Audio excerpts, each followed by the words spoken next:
एक सवाल मेरा और था। हाँ जी। अच्छा, वो कुछ ऐसे है कि मैं आपसे ये समझना चाह रहा था कि देखें, मैं जैसे फॉर एग्जांपल मैं कुछ अपने फैक्ट नंबर्स में तो कुछ गलत हो सकता हूँ, ठीक है। अब अगर हेमोग्लोबिन को आप देखें, ठीक है, हेमोग्लोबिन को बनने के लिए तकरीबन आपको 574 अमीनो एसिड्स चाहिए, ठीक है। और अमीनो एसिड्स की तकरीबन 20 पॉसिबिलिटीज है, ठीक है। एक उसको बनने के लिए, हेमोग्लोबिन के लिए जो आपकी पॉसिबिलिटीज है, अगर ये बाय एक्सीडेंट बने तो दैट इज लाइक, मैं रफली बता रहा हूं, 1/10⁻700, 1/10⁻700 चांस है, which is almost like 0 to the 700 zeros 1% chance है कि ये एक्सीडेंटली बने, अगर प्रोबेबिलिटी पे जाए तो। इस तो इसको आप कैसे कहेंगे कि नहीं ये क्योंकि you don't believe in a God, right. तो आप ये कहते हैं कि ये बाय एक्सीडेंट है, राइट। तो how you will describe that? नहीं, हम तो नहीं कहते कि बाय एक्सीडेंट है। आपको किसने कहा? अच्छा एवोल्यूशन जो है वो एक्सीडेंट थोड़ी है। आपको कौन कहता है एवोल्यूशन एक्सीडेंट है? ये अच्छा जो थीएस्ट फिलोसोफर, जो थीएस्ट बायोलॉजिस्ट सो कॉल्ड होते हैं ना, ये उनका फैलाया हुआ प्रोपेगेंडा है। अच्छा एवोल्यूशन में ये नहीं कहा जाता कि ये इंसान बन गया तो बाय चांस बना, नहीं, एवोल्यूशन से बना है भाई। इंसान को बनने में 4.6 बिलियन ईयर्स लगे हैं, ठीक है, जमीन के बनने के बाद। और वो जमीन पे लाइफ 3 बिलियन ईयर्स से है, वो ठीक है। ठीक है सर, वो ठीक है सर, तो वो भैया बात यह है कि नहीं, ठहर जाए, सुन लें बात ध्यान से। आप जिसे कह रहे हैं कि बाय एक्सीडेंट, आप कह रहे हैं, आप जिस चीज का न्यूमेरिकल चांस बता रहे हैं ना, वो ये नहीं है कि थ्रू एवोल्यूशन हीमोग्लोबिन कैसे बने। आप जिस बात के न्यूमेरिकल प्रोबेबिलिटी बता रहे हैं वो ये है कि एक जगह पे रैंडम मैटर फेंक दिया जाए और वो एक ही जिस्ट में, जिसे कहते हैं इन वन लीप, वो हीमोग्लोबिन बन जाए। ऐसा तो नेचर में होता ही नहीं है। कौन क्लेम करता है ऐसा? कौन सा बायोलॉजिस्ट है, कौन सा एवोल्यूशनिस्ट है जो ये बात क्लेम करता है? कोई करता ही नहीं। हाँ, मैं फर्क भाई बात कर रहा एवोल्यूशन ये नहीं है वो जो junk yard through a tornado through a junk yard creating a Boeing 747 वाली एग्जांपल जो है ना, वो है ही गलत है। ऐसा होता ही नहीं है, एवोल्यूशन ये नहीं है, वो ठीक है। स्ट्रॉ मैनिंग की बेहतरीन मिसाल है, वो वाली हाँ, जंक वाली जो हूँ। मिसाल हाँ, है। लेकिन मेरा सवाल थोड़ा सा फर्क है सर। मैं एक मिनट, मैं एवोल्यूशन के मेरे ख्याल में सब्सटेंशिया निग्रा इधर इसका कोई हमसे बेहतर जवाब देंगे, हाँ, उनकी लेकिन बात मैं सुने। एक चीज मैं क्लियर करना चाहता हूँ।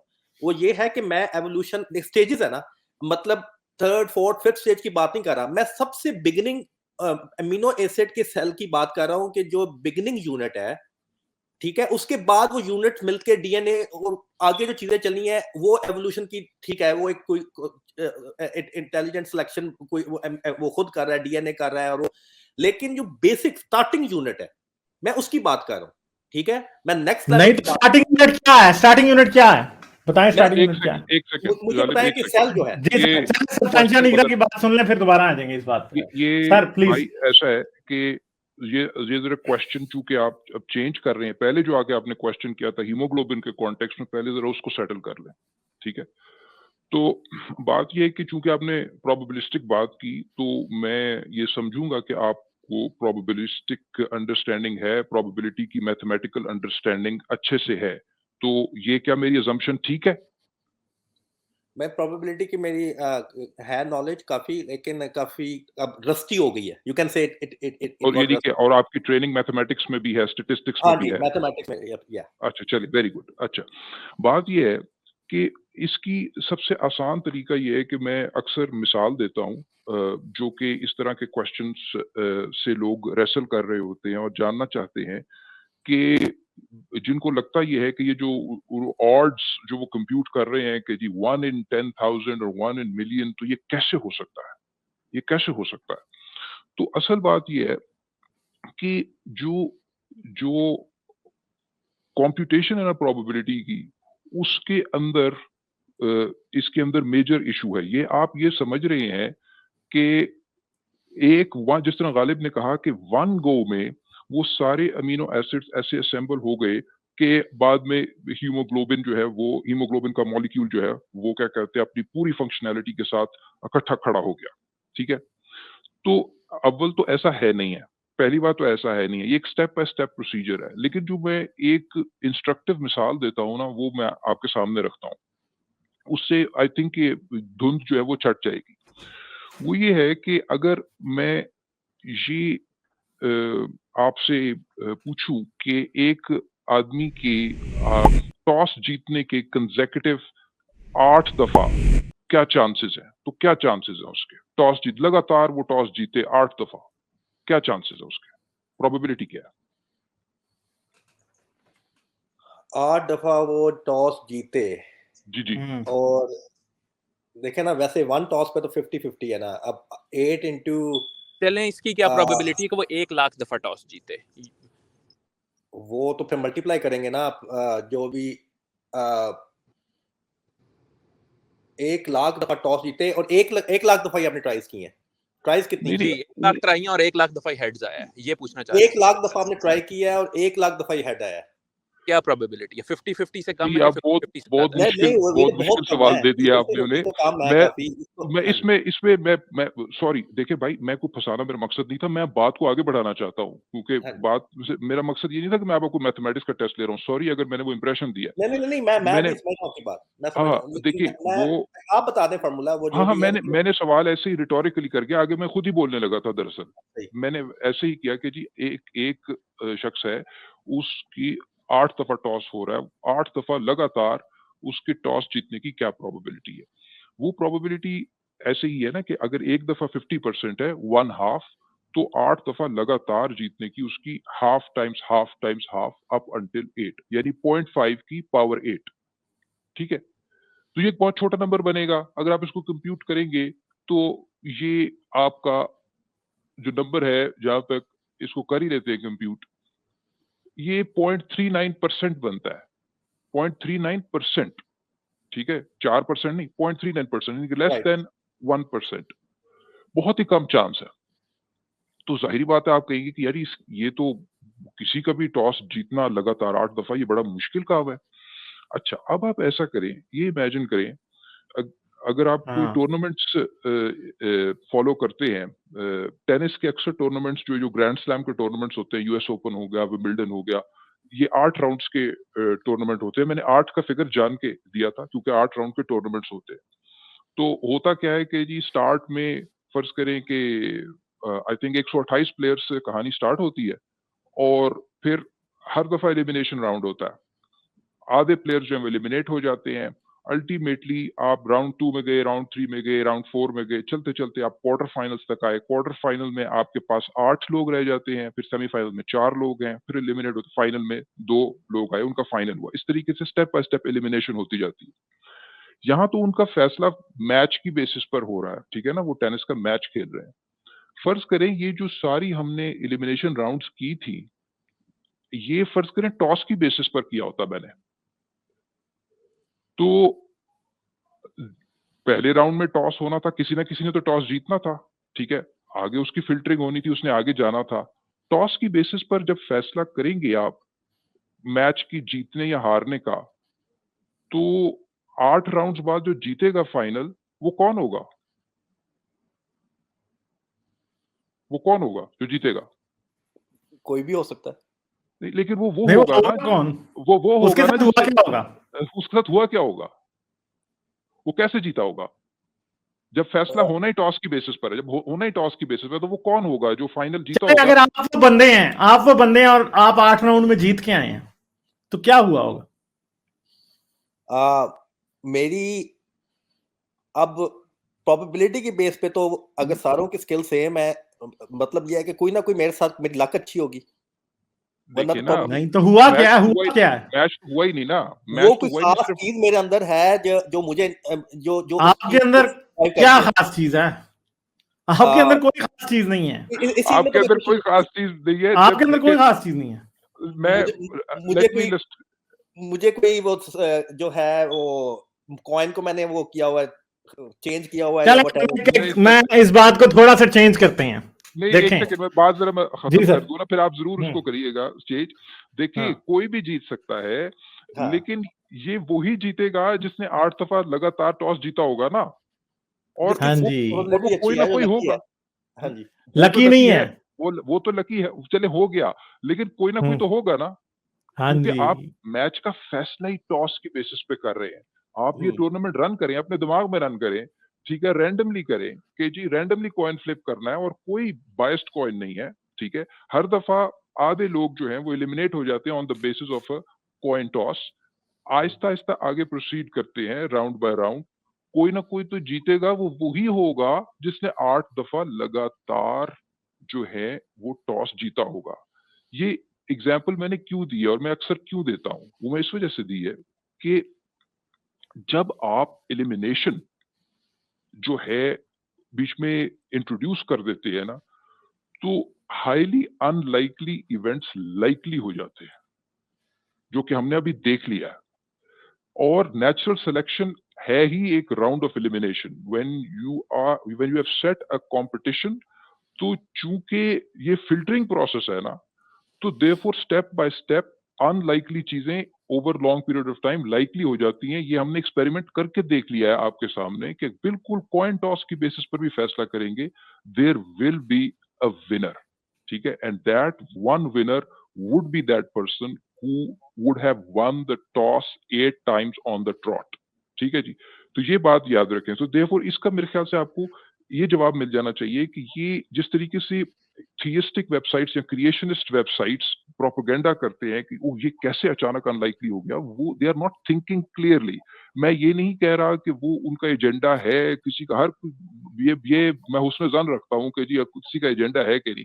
I think we do not, human beings have not evolved to get probability। हम probabilistic thinking में सोच नहीं सकते। तो they are probably not thinking clearly, number one। Number 2, अगर आपने हीमोग्लोबिन के ऊपर बात करनी है तो इस पर माइकल बीही और उसके जो हवारी जो के आर्ग्यूमेंट फ्रॉम इररिड्यूसिबल कॉम्प्लेक्सिटी की बात करते थे कि एक भी स्टेप, या उन्होंने ब्लड की क्लॉटिंग के कॉन्टेक्स्ट में भी बात की हुई है कि बहुत सारे फैक्टर्स, को फैक्टर्स और प्रोटीन्स, उनमें से एक भी अगर मिसिंग हो तो वो पूरा जो कैस्केड है रिएक्शन का वो नहीं चलता। तो इन सारों का इकट्ठा एक जगह पर होना चाहिए। तो देयरफॉर नेचुरल सिलेक्शन चूंकि स्टेप बाय स्टेप ऑपरेट करती है, तो इस वजह से ये नहीं कर सकता। वो कब के गलत साबित हो चुके हुए हैं, आदि कुछ प्रोटीन्स मिसिंग होती हैं तो वो फिर भी काम करती रहती है। ये डेमो जो है हो चुकी हुई है, और गालिब के साथ एक दफा किसी पुरानी स्ट्रीम में हमने ये वाला पेपर जो था बैक्टीरियम फ्लैजेलम का क्लिप भी पड़ा होगा चैनल पे। बिल्कुल बिल्कुल बिल्कुल, अच्छा, वो भी हमने रिव्यू किया हुआ। चैट पे लिख दें, प्राइवेट चैट पे वो लिख दें जो आप जो वीडियो है। यार बैक्टीरियम फ्लैजेलम उसका टाइटल है कि नहीं है वैसे मैं वैसे। बताऊं गालिब, उस पेपर को हाँ। हमें फिर दोबारा से जो है ना कभी खोल के तो रिव्यू करना चाहिए। हम फिर दोबारा हम कर लेंगे सर रिव्यू। हाँ हम करते हैं, हम इसे अपना टास्क रख लेते हैं सैटरडे को या वेडनेसडे को, नेक्स्ट में हम इसको कर लेंगे, ठीक है। तो वो आप जरूर देखिएगा, ठीक है। और आपका कोई वो है सब्सटेंशिया नाइग्रा, आपका कोई चैनल है या कोई कांटेक्ट है? अगर ताकि मैं नहीं सर, गालिब मेरा भाई है सर, क्या कहते हैं, यही चैनल है अपना, ये इनका ही चैनल है। और अगर ये अपना चैनल खोलें तो मुझे बहुत खुशी होगी। पर नहीं, ये मैं इस चैनल पे इसी वजह से आता हूँ क्योंकि मुझे गालिब से basically primarily I am here because of Ghalib, क्योंकि इससे बात करके मुझे लगता है कि जी मल्टीपल डिसिप्लिन में बात हो सकती है।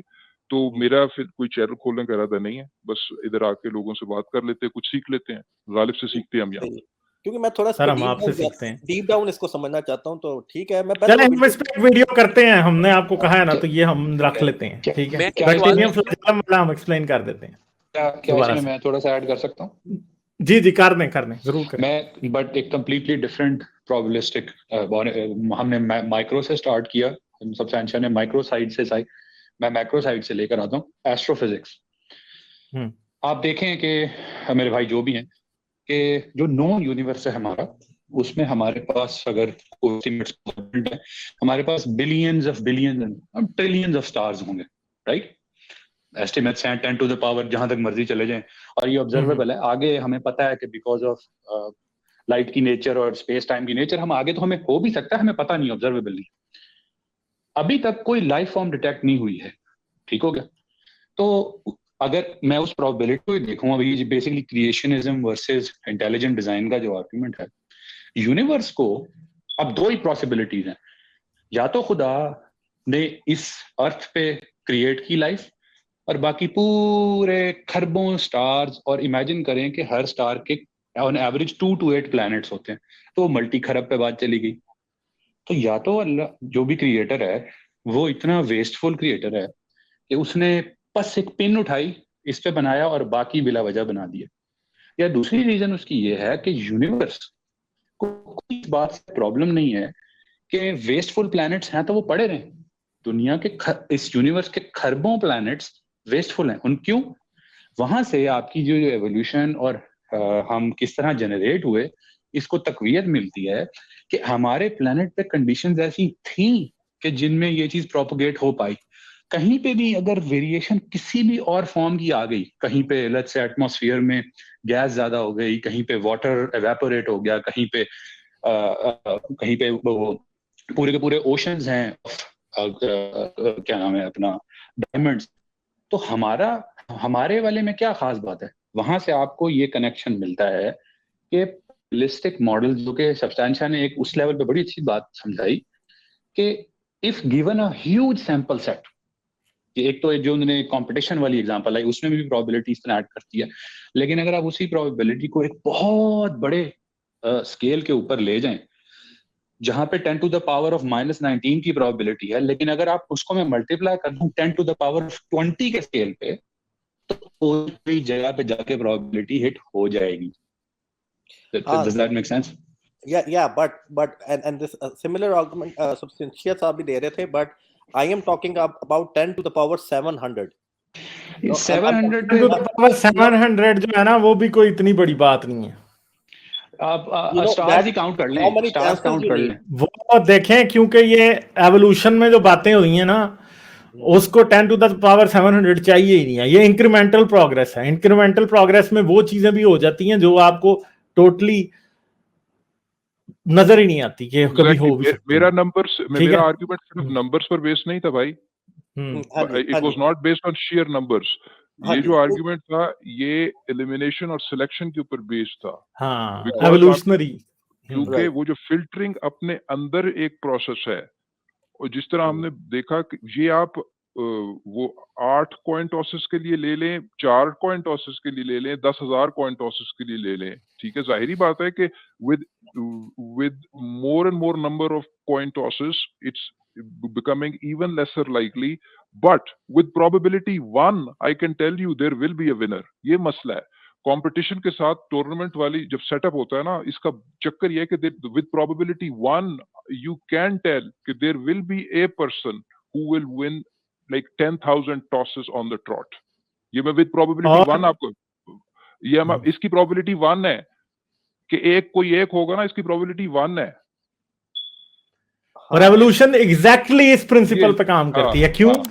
क्योंकि एवोल्यूशन क्या कर रही है, पिछले 3 बिलियन ईयर्स से विनर्स चूज करती आ रही है।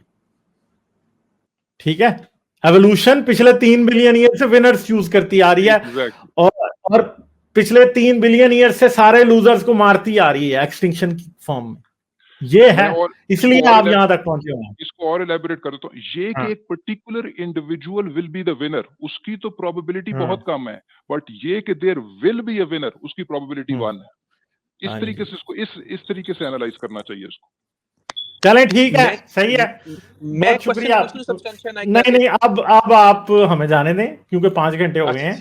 ठीक है, चलें, नेक्स्ट टाइम आप आइएगा, हमदर्द फिर आपसे बात करेंगे। ठीक है, नहीं मैं पूछ रहा था, मैं एमएचएस हूं, सॉरी। अच्छा, चलें, आप पूछ लें। अच्छा, अगर एक थॉट एक्सपेरिमेंट करें, सब्सटेंशिया नाइग्रा के 1 करोड़ लोग लें हम, और उन सबके हाथ में कॉइन हो, और वो कॉइन फ्लिप करें, और जो हेड्स वाले हैं वो गेम में रहें और टेल्स वाले निकल जाएं, तो वो लेट्स सपोज के 50 लाख रह जाएंगे, फिर 25 लाख, फिर 12 लाख होते होते जब हम एंड पे आएंगे, तो जाहिर बात है there is a real chance कि वो जो एक बंदा था जिसका शुरू से लेकर एंड तक हेड्स पे हेड्स आया, तो ये वही वाली चांस नहीं, गारंटीड चांस है, ये गारंटीड है, राइट। और अगर वही बंदा, अब इसकी एग्जांपल ले लें, अगर उसी बंदे को हम 1 करोड़ पर्चियों में से एक सेलेक्ट करें तो उसकी प्रोबेबिलिटी 1 आउट ऑफ 1 करोड़ होगी। ठीक है, मगर अगर वो 15-20 कॉइन टॉसेस जीत के आ रहा है तो आपको लगेगा कि यार ये तो ऐसे ही जीत गया है। कैसे हमें ये पता है, जेनेटिक एडम और ईव जो हैं वो एग्जैक्टली वो दोनों विनर्स हैं इस चीज के। हाँ, क्या नहीं, हम सब विनर्स हैं, हम सब विनर, आप और मैं भी विनर हैं। हम अब बच्चे नहीं पैदा करेंगे तो हम लूजर हो जाएंगे, ऐसे हम विनर हैं। मतलब वो जो कितनी जनरेशंस पहले उस कोई एक बाप था या कोई एक माँ थी जिसका जीन आज तक वो जीतता आ रहा है, हर दफा उसकी औलाद हुई है। यानी माइटोकॉन्ड्रियल ईव का ये मतलब है कि उसकी हर बार बेटी हुई है और उसकी हर बेटी की औलाद हुई है आज तक। और बायोक्रोमोसोम एडम का मतलब है कि उसके बेटा, उसके जितनी भी उसकी लड़ी चली आ रही है उसमें उसका बेटा लाजमी हुआ है। यानी कोई एक बार भी ऐसा नहीं हुआ कि उसके बेटों में से किसी का बेटा ना हुआ हो। समझ गए? अच्छा, ये एक तो ये वाला एंगल, अब ये बात चूंकि चली गई है तो ये तो बात हमने प्योर चांस की बेसिस पर देखा कि as long as we introduce the concept of elimination and competition तो सडनली सिनेरियो क्या हो जाता है। वैसे जो एवोल्यूशन की स्टोरी है वो जो पढ़ना चाहें वो बहुत ही एक्साइटिंग और इंटरेस्टिंग है। उसमें ऐसा नहीं है कि जो म्यूटेशंस जो है किसी कांस्टेंट लिनियर रेट से हो रही हैं, क्योंकि हम वाकिफ हैं कि क्रिएशनिस्ट वेबसाइट्स और जो क्रिएशनिस्ट एजेंडा से driven so called peer reviewed papers भी लिखे जाते हैं, उसमें ये अजम्पशन ली जाती है उनके मॉडल में कि एज इफ कि ये एक कांस्टेंट रेट ऑफ म्यूटेशन है, तो फिर कितना mutation over billions of years चाहिए होगा। असल बात ये है कि म्यूटेशन रेट भी कांस्टेंट नहीं होता, ये ऊपर नीचे होता रहता है। और सिलेक्शन प्रेशर के रिस्पॉन्स में नंबर 1, नंबर 2, जब आपकी एनवायरनमेंट स्ट्रेसफुल होती है तो जो डीएनए पॉलीमरेज जो कि रिस्पॉन्सिबल है प्रूफ रीडिंग करने का, यानी जो डीएनए के जो कॉपिंग एरर्स हैं जो हम आप में इस वक्त भी हो रहे हैं जब हमारे सेल्स डिवाइड कर रहे हैं, ठीक है, तो वो आपको ये पता है कि वो बहुत एरर प्रोन मैकेनिज्म है। उसकी प्रूफ रीडिंग के लिए डेडिकेटेड प्रोटीन्स मौजूद है, डीएनए पॉलीमरेज एंजाइम है जो कि प्रूफ रीडिंग करता है। तो जब under situations, under stressful situations मुझे नई कोई बीमारी का सामना करना पड़ गया है, तो बेसिकली डीएनए पॉलीमरेज का जो एक्ट है जिससे वो प्रूफ रीडिंग करता है उससे हाथ हटा लिया जाता है and suddenly you are in accelerated mutation rate. अच्छा, यहाँ पे लोकलाइजेशन भी कितना इंपॉर्टेंट फैक्टर है कि एवोल्यूशन में किसी भी स्पीशी के ग्रुप के अंदर एक नई स्पीशिएशन के लिए किसी एक पॉपुलेशन का लोकलाइज्ड होना भी बड़ा जरूरी है। That is where species come from. अगर वो एक होलिस्टिक व्यू में ही चलती रहेगी तो let's say genetic for a certain, let's say एक स्पीशी मूव कर एक लोकलाइज्ड क्लस्टर में चली गई और वहां पे उसकी एनवायरनमेंट डिफरेंट थी फ्रॉम द बिगर क्लस्टर, वहां पे उसकी रेट, जो आपका बड़ा सही पॉइंट था लीनियराइजेशन का, तो बिल्कुल लीनियराइजेशन किल हो जाती है। क्योंकि जो बड़ा क्लस्टर है पॉपुलेशन का, लेट्स से वो एक्स अमाउंट ऑफ वेरिएबल में रह रहा है, डेजर्ट में रह रहा है, वो जो एक स्मॉल स्पीशी की पॉपुलेशन थी वहां थोड़े से दरख्त थे for example, I am just making it up, तो लोकलाइजेशन भी इस पे बहुत बड़ा इग्नोर कर जाते हैं ये क्रिएशनिस्ट। लोकलाइजेशन से मुराद आपका जो पर्टिकुलर एनवायरनमेंट का सिलेक्टिव प्रेशर है। यस, लेट्स से एक बिल्कुल जी बिल्कुल सही बात। एक एनवायरनमेंट में अगर एक्स था सिलेक्शन प्रेशर, एनवायरनमेंट जैसे ही चेंज होगी सिलेक्शन प्रेशर वाई हो जाएगा। सिलेक्शन प्रेशर एक्स में अगर एक खास किस्म की म्यूटेशन की पॉसिबिलिटी थी तो वाई में टोटली उसकी ऑपोजिट होगी, तो डेफिनेटली जानदार एकदम बहुत तेजी से बदलेगा।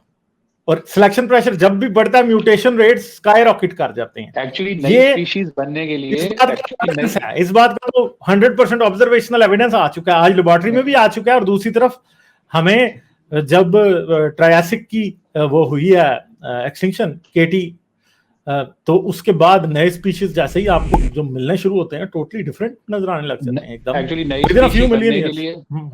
स्पीशी बनने के लिए किसी एक पॉपुलेशन का लोकलाइज्ड होकर बड़ी पॉपुलेशन से अलग होना बहुत जरूरी है। ये भी बहुत सारे एक्सपेरिमेंट्स और स्टडीज कर प्रूव कर चुकी है। रिप्रोडक्टिव आइसोलेशन जिसे बोलते हैं ना, आपको रिप्रोडक्टिव आइसोलेशन जब तक अगर वो आपस में मिक्स होते ही रहेंगे तो दे विल नेवर स्पीशिएट। सो और भी कई मैकेनिज्म्स हैं, लेकिन जिस तरह गोल्डन एज कह रहे हैं कि जो one of the main mechanisms वो जेनेटिक आइसोलेशन किसी भी तरीके से, अगर वो जियोग्राफिकल सेपरेशन से है, एनवायरनमेंट की लोकलाइजेशन से है, जेनेटिक आइसोलेशन के कई तरीके हो सकते हैं, लेकिन ये एक कॉमन तरीका है।